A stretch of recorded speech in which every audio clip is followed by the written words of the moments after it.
Hi everyone, hope you are doing well from wherever you are watching this channel, depending on your time zone.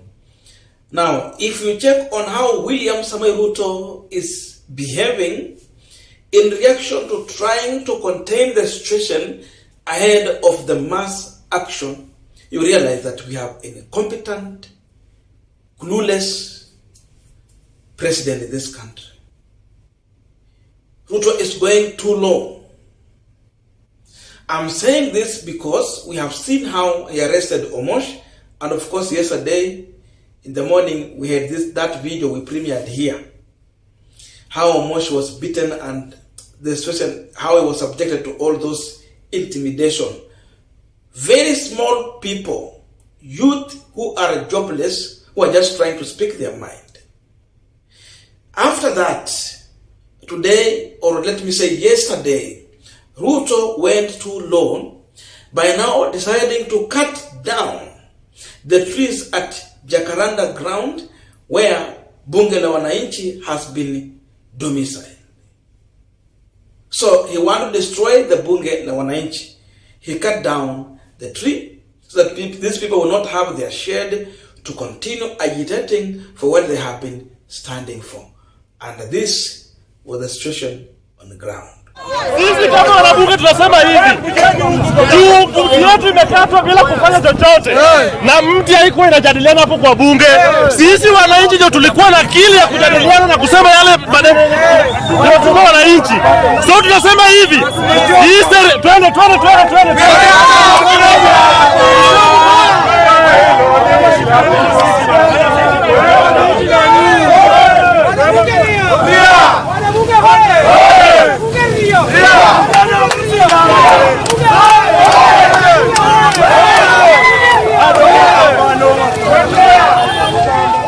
Now, to bring down the Bunge La Wananchi, the first person Ruto went for is Omosh.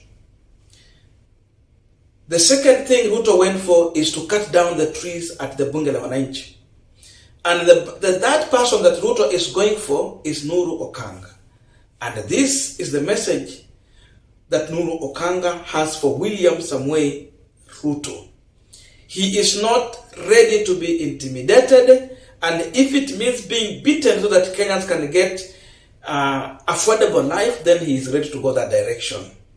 If it means bringing peace and what Kenyans have been looking for, to have the legitimate president, then he is ready for.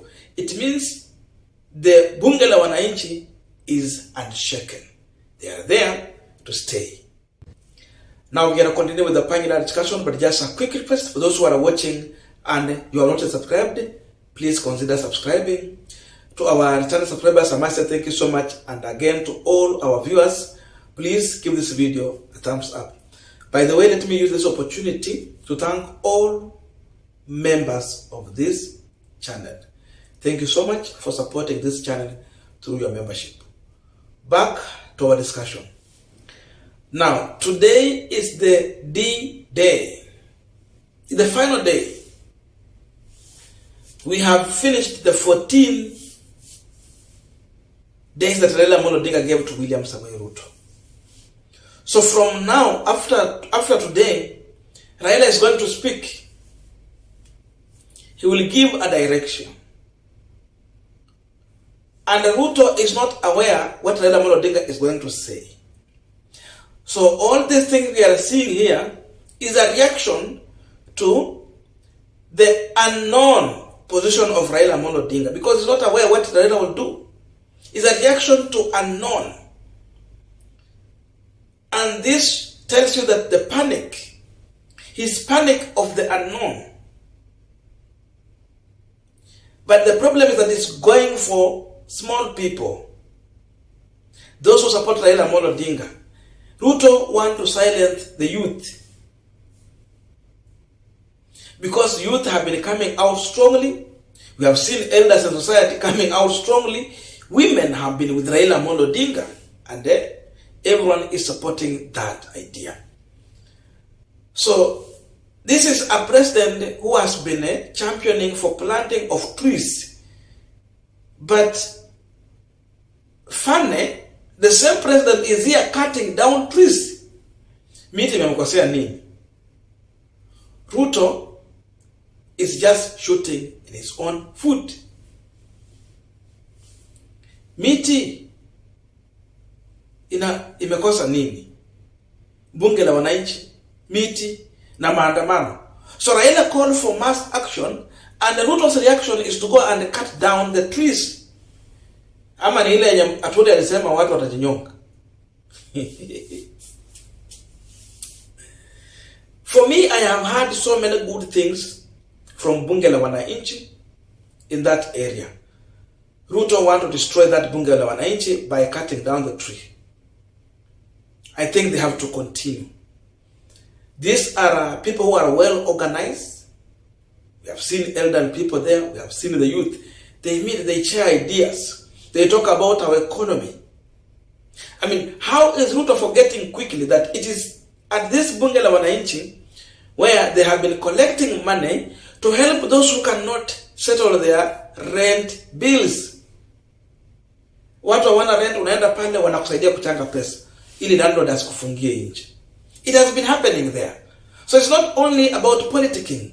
It is at the same tree, a place, ground where Ruto cut that tree down, where they contributed money to take to school a girl who did not have money for school fees. She scored good marks. She did not have school fees. I did that video. It's on this channel. You can check. But Nuru led the team to contribute money to raise school fees at that place.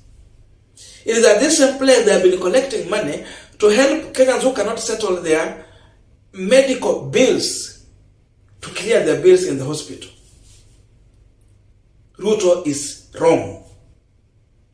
A man who is reacting on emotion.